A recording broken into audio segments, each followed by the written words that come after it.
할렐루야! 예수님 부활하셨습니다. 우리 두 손 들고 예수님 부활하셨습니다. 아멘. 할렐루야. 우리 하나님께 감사 영광 돌립니다. 자, 한번 따라서 하겠습니다. 예수 부활의 증인. 예수 부활의 증인. 이와 같은 제목으로 마가복음 16장 1절로 8절 말씀 근거해서 이 아침에 함께 은혜를 나누도록 하겠습니다. 고대 이집트, 그러니까 애굽 사람들은요, 사람이 죽으면 다시 살아나기를 소망하는 마음에서 사람이 딱 죽으면 그 시체를 그냥 내장하지 않고 방부 처리를 했습니다. 썩지 말라고. 100년이 가고 1000년이 가고 10,000년이 가도 변하지 말라고. 그래서 시신의 심장만을 남기고 내장은 다 꺼냈어요. 그래서 방부제를 발라가지고 미라로 만들었어요. 혹시 이 사람이 다시 살아나지 않을까 하는 기대감으로 그렇게 미라를 만들었어요. 제가 예전에 기회가 돼서 이집트하고 중국하고 이런 박물관에 가면 수천 년 된 그런 미라를 만나게 되는데, 보는 순간, 이 사람은 무슨 팔자여서 수천 년 동안 이렇게 명태포가 돼가지고 누워있나. 참 안 됐다.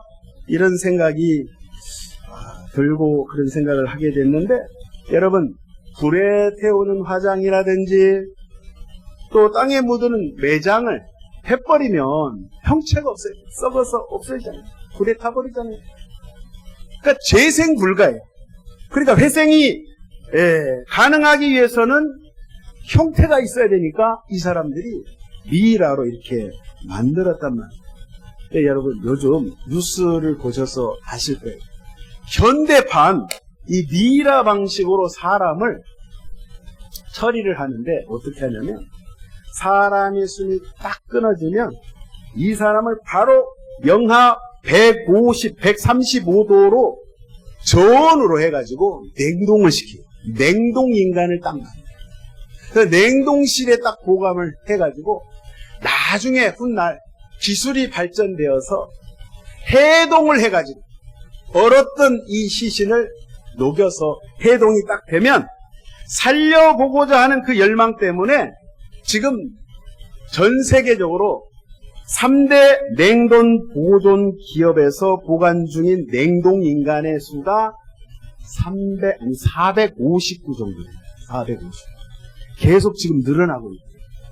아무튼 간에 우리 인간들은 이 세상에 태어난 후 어떻게 해서든지 간에 오래 살아보려고, 아니면 다시 살아보려고 정말 몸부림을 쳐요. 제가 일전에 어느 성도님 집에 신방 가서 제가 농담으로 그랬어요. 저하고 같이 120년 무병장수해서 살아봅시다. 아멘. 같이 동참한 권사님, 나는 130년. 오케이. 사람 마음은 오래 살아도 질병이 있고 가난하게 고통 가운데 오래 살면 그건 저주거든요.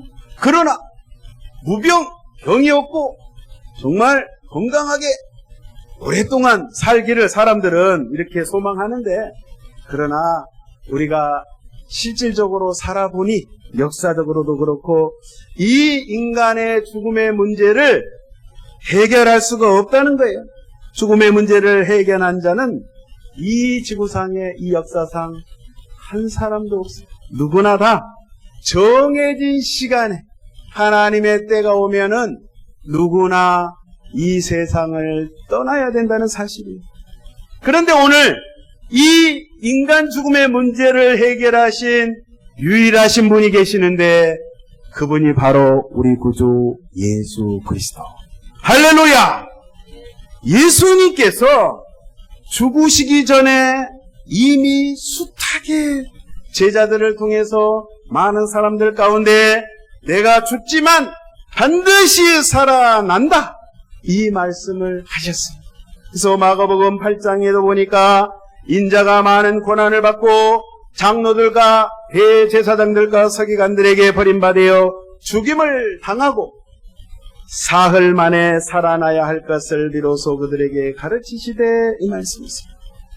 예수님은 십자가에서 우리 죄를 대신해서 죽으시기 전에 자주자주 다시 살아나실 것을 이렇게 말씀하시고 강조하셨는데, 왜냐하면 예수님은 그분이 온 우주 만물을 창조하신 하나님의 아들이시고, 예수님 그분 그 자체가 창조주가 되신다 이 말이에요.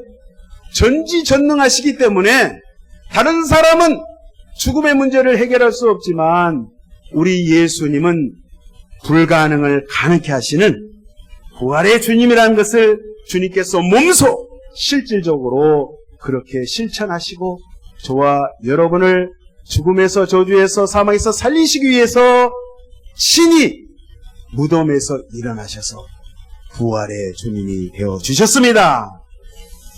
만약에 예수님께서 다시 살아나지 않으셨다면, 정말 예수님이 부활하지 않으셨다면 기독교는 존재하지 않을 것이에요. 정말 저와 여러분이 지금 예수 믿는 이거는 다 꽝이에요, 꽝. 정말 헛된 일이에요. 예수님이 죽음에서 살아나지 않으셨다면, 부활하지 않았다면 정말 아무 의미가 없다는 거예요. 우리가 신앙생활과 아무 의미가 없어요. 그래서 우리 예수님께서 부활하셨기 때문에 동서고금을 막론하고 정치, 경제, 사회, 문화 모든 분야에 획기적인 변화를 가져올 수가 있었고, 우리 예수님이 부활하셨기 때문에 우리 기독교는 참 구원의 종교라고 확실하고 분명하게 자신있게 말씀을 드릴 수 있다 이 말씀이에요. 다른 종교의 창시자들은요 모두 죽어서 무덤이 있어요. 무덤. 제가 중국 산동성 곡부라는 데가 있어요. 곡부. 중국말로 치푸라는 데를 가보니까 공자님의 무덤이 딱 있어요. 그 위대하신 공자님도 거기 딱 누워 계셔. 썩은 시체, 유골이 돼가지고 거기 누워 계셔. 석가모니도 그 유해는 사리탑 안에 있고, 이슬람교의 모하메드 무덤도 사우디 메디아에 있다는 사실인데, 그러나 저와 여러분이 믿고 따르는 우리 기독교의 창시자, 우리 주 예수 그리스도, 그 예수님은 죽은 지 사흘 만에 부활하셔서 시체를 안치한 무덤이 없단 말이에요. 그 무덤은 텅 비어있단 말이에요. 얼마나 감사한지요. 우리에게 이러한 부활의 소망을 주님께서 허락해 주셨는데, 오늘 이 말씀 가운데 본문 말씀을 통해서 예수님께서 부활하신 것에 대한 확실한 증언과 기록을 기록하고 있습니다. 오늘 본문은 죽으시고 장사된 지 3일 후에 목격한 자들 중에서 실질적으로 이 사람들은 예수님이 다시 살아나시리라고는 생각을 못했어요. 믿지 않았어요. 한 사람도 믿지 않았는데, 오늘 예수님의 이 부활을 목격하는 이 장면을 우리가 1절부터 한번 보도록 하겠습니다. 안식일이 지남에 막달라 마리아와 야곱의 어머니 마리아와 또 살로메가 가서 예수께 바르기 위하여 향품을 사다 두었다가, 예수님이 다시 살아나는 것을 믿지 않았기 때문에 여기 여성들이요 향품을 준비해서 무덤에 다시 갔습니다. 자, 여기 보니까 예수님이 십자가에 못 박혀 죽으셨을 때 현장에 유독히 여성들이 많이 있었어요. 예수님의 시체를 가져다가 세마포에 싸서 바위 동굴 무덤에 장례 치를 때에도 많은 여성들이 그것을 지켜보고 있었고, 여기 보니까 막달라 마리아, 요새, 어머니 마리아, 살로메 등등 갈릴리에서 따라온 여자들이 여기 많이 있었어요. 사실 지금도 그러지만 이 중동 지역은요 남성 중심의 사회, 여성들의 인권은 전혀 없는 거예요. 그래서 여성들의 증언은 당시에 받아주지를 않았어요. 지금도 마찬가지.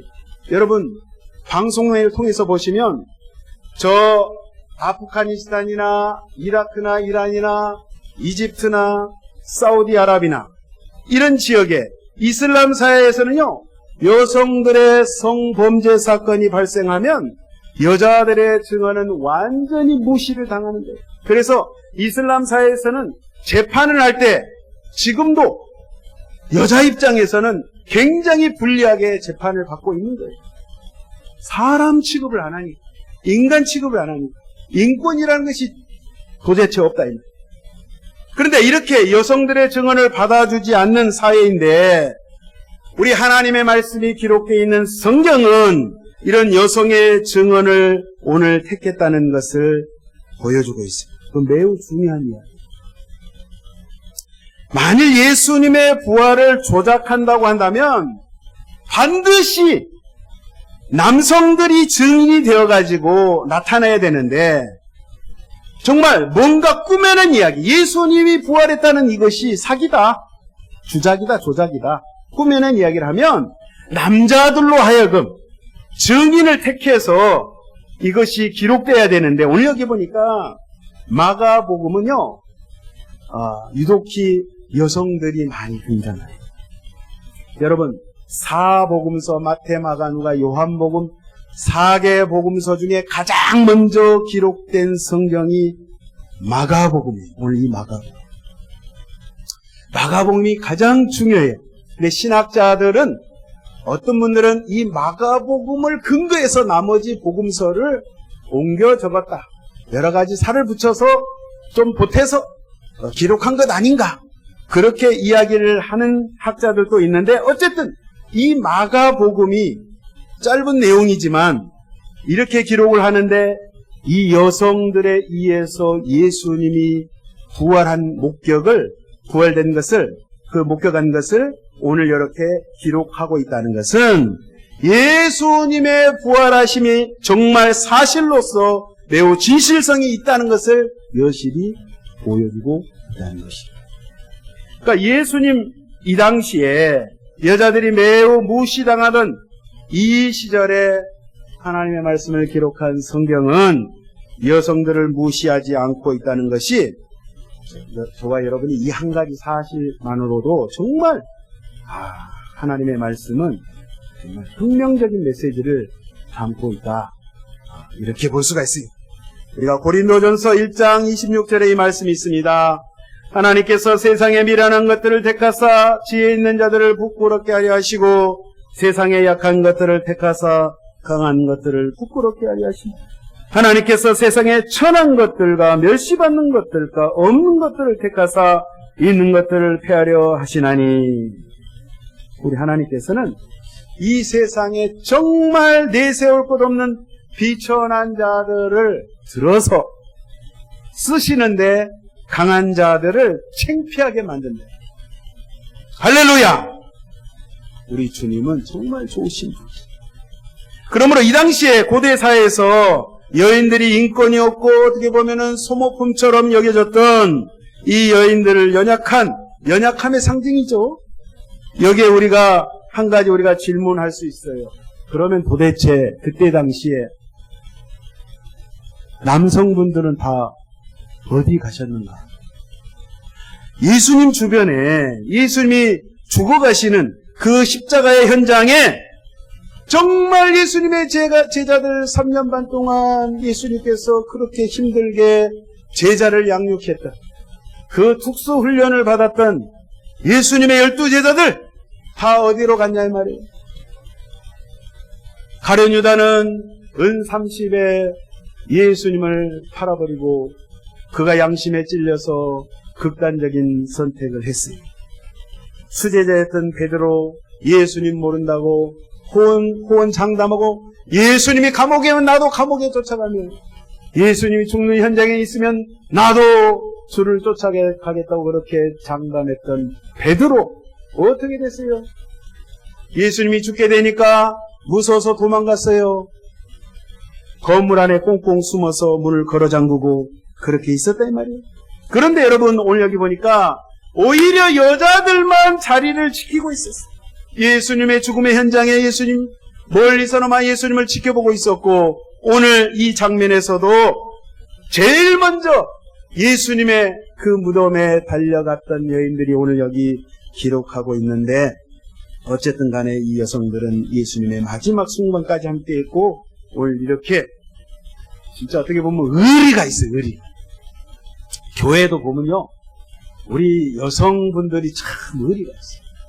특별히 우리 교회도 보면 어려운 가운데 있을 때 우리 권사님들이 교회를 떠나지 않으셔. 우리 여성 집사님들이 정말 의리를 지킨 것에 하나님께 너무 감사가 됩니다. 우리 남성분들, 여성분들 한번 격려의 박수 한번 돌려주세요. 할렐루야.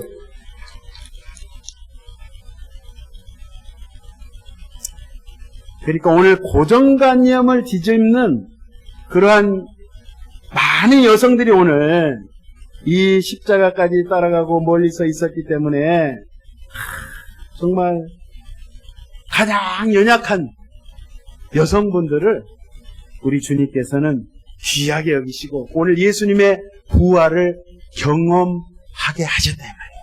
그 축복을 허락하셨어요. 그 증인의 부활하신 예수님을 증언하는데 가장 첫바다로, 첫 주자로 주님께서 사용하셨다는 사실이에요. 그래서 어떻게 보면 이 부활은 우리 모두에게 열려 있다는 의미를 주고 있어요. 그래서 우리에게 희망이 있는 거예요. 오늘 본문 2절을 보겠습니다. 안식 후 첫날 매우 일찍이 해 돋을 때에 그 무덤으로 가며 서로 말하되 누가 우리를 위하여 무덤 문에서 돌을 굴려주리오 하더니. 자, 오늘 여기 예수님의 시신이 안치되어 있는 이 동굴 무덤을 한번 생각을 해보겠습니다. 원래 이 무덤은 아리마대 요셉이라는 사람이 자기 무덤으로 쓸 것을 내줬어요. 예수님을 위해서 장례를 치러줬던 사람인데, 이 사람은 굉장한 부자였고 사회적으로 신분이 산헤드린 공회의 공회원이었어요. 그러니까 오늘날로 말하면 저 국회의사당에 출근하는 사람, 당시 유대 종교의 최고의 높은 신분을 가지고 있는 공회원에 아주 존경받는 그러한 사람인데, 이 사람이 예수님을 믿었다면 예수님을 따랐어요. 신실한 사람이었어요. 한번 생각을 해보세요. 그때 당시 정황 가운데 당시에 많은 바리새인, 대제사장, 서기관들이 예수님을 죽이려고 저 이단의 개수 예수, 저 나사렛 예수는 사이비 종교의 우두머리야, 저자를 반드시 처단해야 돼. 그래서 예수님을 십자가로 처형을 했습니다. 그런 상황 가운데 같은 유대 종교의 리더급으로, 하이클래스 리더급으로 종교 지도자로 있는 이 아리마대 요셉이란 사람이 예수님을 도와주면 불이익을 당할 거 아니에요? 손해볼 거 아닙니까? 자기가 앞으로 어떻게 될지 몰라요. 자기 집안이 몰살을 당할 수도 있어요. 그러나 그것을 감내하고 오늘 아리마대 요셉은 믿음의 사람이었기 때문에 자기 믿음을 실천하고 그 무덤을 예수님께 내놓았어요. 그래서 그때 당시의 무덤은요, 우리 한국의 옛날 무덤처럼 그냥 땅에 구덩이 파가지고 그냥 매장하는 그런 분위기가 아니라, 이스라엘은요, 이 나무가 없는 바위로 돼 있는 그런 동굴을 파가지고 거기에 시신을 안치하는데, 여러분, 그 규모가 시신 하나만 들어가는 것이 아니라 여러 사람이 한꺼번에 들어갈 수 있는 하나의 방이에요, 방. 그래서 그 안에 시신을 안치를 하고 동굴 문을 바위로 된, 돌로 된 큰 돌로 그거를 막아버리는 거예요. 막아버리는데 오늘 여기 보니까 지금 이 무덤에 여인들이 새벽부터 일찍 찾아왔어요. 이 여인들 역시 예수님이 다시 부활하시는 것을 상상하지 못했죠. 꿈에도 생각을 못했어요. 그렇기 때문에 향품을 가지고 오늘 이곳을 향해서 갔는데, 그들은 그 관습대로 썩어 냄새나는 그 시신을 처리하기 위해서 향품을 바르기 위해서 이제 무덤 입구를 향해서 가는데 큰 돌문이 많아 그 가로막혀 놓여 있단 말이에요.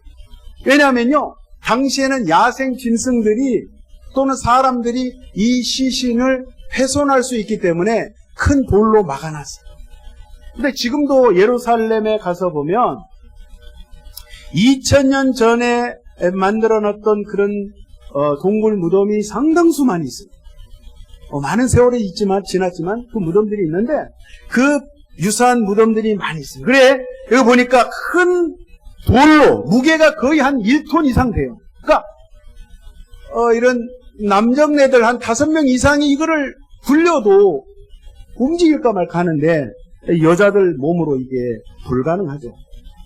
그런데 오늘 여기 보니까 이 여자들이 입구를 다가가면서 바라보니까 이미 돌문이 굴려져 있는 거예요. 문이 열려져 있는 거예요. 아니, 이게 도대체 어떻게 된 일이야? 아니, 이 새벽에 누가 이 문을 열었단 말이냐? 그래가지고 깜짝 놀래서 뛰쳐 들어가 보니까 그 안에 누군가 있습니다. 보니까 하늘에서 내려온 천사가 그 안에 있는 거예요. 천사가 다른 성경에 보니까 땅과 하늘을 뒤흔들어서 이 돌문이 열려졌다는 거예요. 4절에 보니까 눈을 들어본 즉 벌써 돌이 굴려져 있는데 그 돌이 심히 크더라. 무덤에 들어가서 흰 옷을 입은 한 청년이 우편에 앉은 것을 보고 놀라매. 자, 깜짝 놀랐어요. 원에 보니까 헬라어에 에크삼베오라는 단어를 써요. 보통 사람이 사람을 보고 놀래는 정도의 놀란 것이 아니라 아주 심장이 멎을 정도로 겁나게 놀래버렸어요. 그런 신적인 존재를 보고 놀란 아주 엄청난 그 놀람을, 그 공포를, 그 불안을, 그 경외함을 오늘 이야기하고 있는데, 이 천사가, 하나님 보내신 이 천사가 오늘 말을 합니다. 놀라지 말라. 너희가 십자가에 못 박히신 나사렛 예수를 찾는구나. 그가 살아나셨고, 한번 따라서 하겠습니다. 그가 다시 살아나셨고. 자, 예수님이, 그 나사렛 예수가 다시 살아나셨다. 예언된 말씀 그대로 예수님이 저와 여러분을 살리시기 위해서 우리에게 부활의 소망을 허락해 주셨는데, 그분은 이제 여기 계시지 않고 원래 여기 계셨던 분인데 보라 그를 두었던 곳이다. 여기가 그분은 가셨는데 그의 제자들과 베드로에게 이르기를 예수께서 너희보다 먼저 갈릴리로 가시나니 예전에 너희에게 말씀하신 대로 너희가 거기서 배우리라 하라 하는지라. 예전에 예수님께서 제자들에게 내가 일어난 다음에 죽음에서 일어나면 너희들보다 먼저 내가 저 북쪽 갈릴리, 저 갈릴리 지방에 갈 텐데 거기서 만나자. 그 예언의 말씀을 했습니다. 그래서 이 갈릴리 땅에 대해서 성경은 끊임없이 말씀을 합니다. 마태복음 4장 15절에 보니까 스불론 땅과 납달리 땅과 요단강 저편 해변길과 이방의 갈릴리여. 이방 사람들이 많이 살았습니다. 어떻게 보면 종교적으로, 유대 종교적으로 선택받지 못한 유대 외에 다른 민족, 이방 민족이 많이 사는, 자, 이방의 갈릴리여. 흑암에 앉은 백성이 큰 빛을 보았고 사망의 땅과 그늘에 앉은 자들이 빛이 비춰도다 하였느니라. 갈릴리는요, 이사야 선지자가 옛날에 예언했듯이 이 땅은 이방의 땅, 흑암의 땅, 사망의 땅, 가능성이 없는 그 땅. 그러나 예수 그리스도 부활하신 예수님이 그곳에 빛을 비치면 살 수 있는 소망의 땅으로 변화된다는 말씀을 하고 계십니다. 여러분, 예수님이 태어나셨을 때, 아기 예수님으로 계셨을 때에 그의 모친 마리아와 요셉이 피난길을 갑니다. 저 이집트 땅으로, 저 애굽 땅으로 이 가족이 피난을 가서 나중에 헤로당이 죽이려고, 유대인의 왕이 태어났다니까, 자기가 왕인데 나 말고 또 다른 왕이 있다 이 말이냐. 수많은 아이들을 죽였잖아요. 2살 아래 아이들.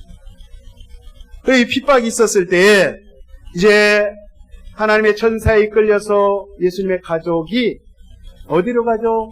저 북쪽 갈릴리 나사렛 동네에서 정착을 해요. 거기서 예수님이 성장을 하시고 청년의 시기까지 거기서 자 목수로서 지내시는데, 그래서 우리 예수님을 부를 때 많은 사람이 갈릴리 나사렛 사람, 나사렛 예수, 갈릴리 사람 이렇게 불렀습니다. 그래서 예수님께서 사역을 하실 때에도 사람들이 그렇게 이야기를 해요. 제자들도 그 이야기를 합니다. 이분이 그리스도다.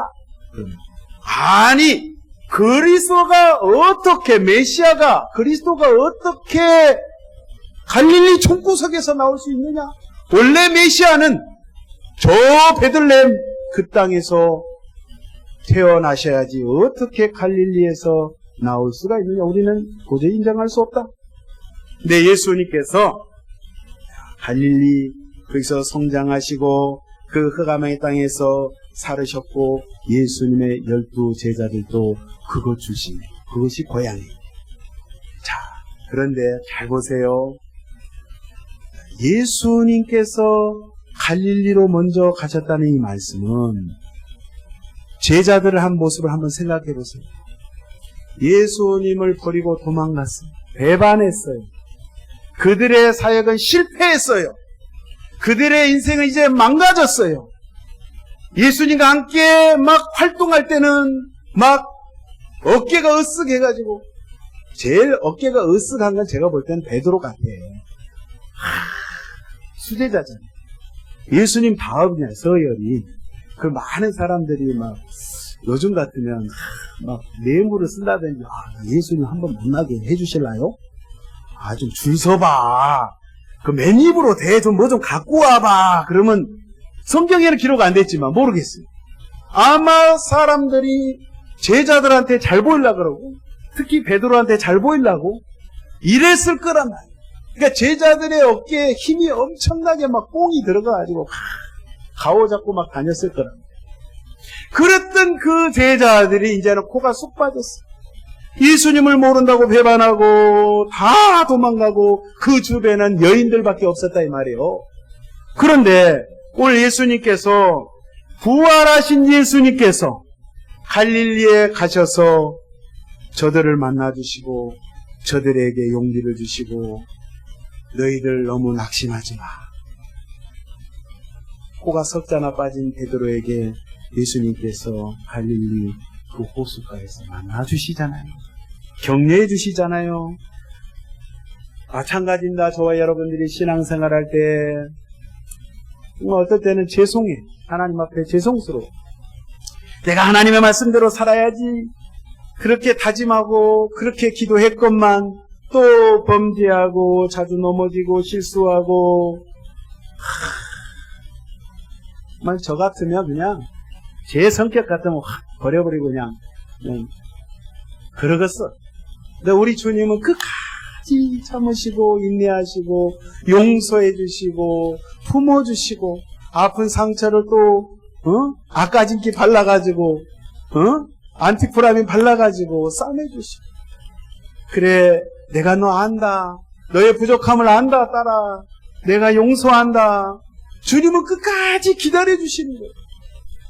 오늘 또 기다려주시고, 그러면서 다시 한번 우리에게 기회를 주시고 다시 시작해보라고 용기를 주시는 좋으신 주님, 부활의 주님인 것을 여러분 아시기를 예수의 이름으로 부탁드립니다. 그분만을 따르시기를, 그분만을 찬양하시기를, 그분만을 경배하시기를 예수의 이름으로 축원드립니다.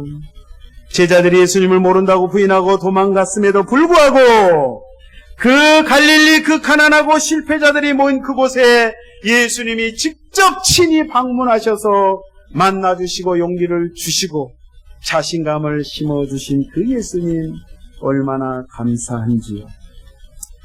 할렐루야. 그 주님 앞에 날마다 감사하시기를 바랍니다.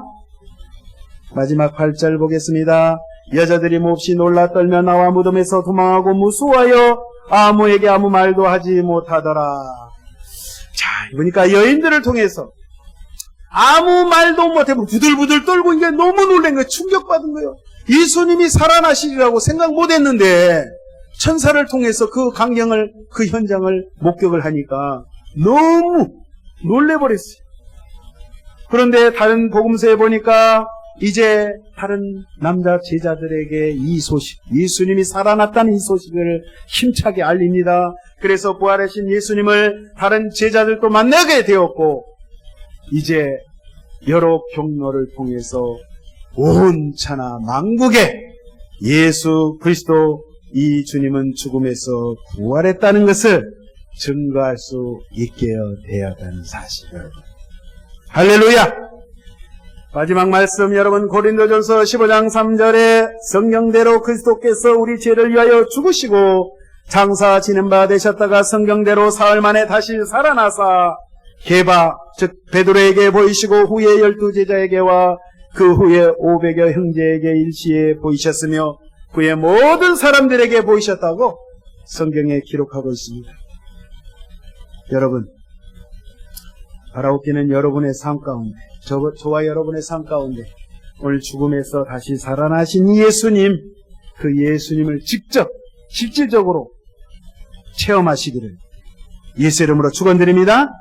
예수님의 말씀과 항상 동행하시고 또 실제 생활 속에서 늘 승리하시기를 예수의 이름으로 축원드립니다. 기도하시겠습니다. 살아계신 아버지, 부활의 주님 너무 감사합니다.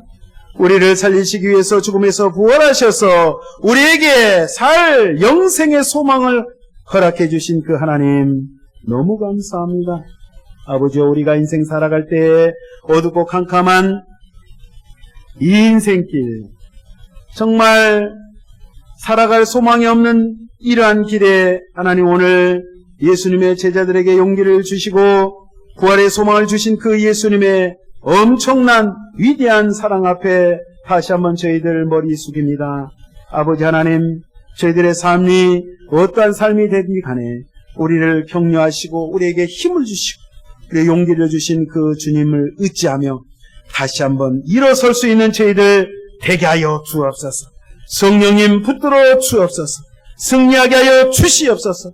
특별히 우리 귀한 성도님들 금년 한 해 힘있게 일어날 수 있는 그러한 한 해가 될 수 있도록 주여 붙들어 주옵소서. 하나님이 축복하여 주심을 감사하며 예수님의 이름으로 기도하옵나이다. 아멘. 오늘 말씀을 생각하시면서 우리 주의 삼창하시고 동성으로 기도하는 시간을 갖도록 하겠습니다. 주여 주여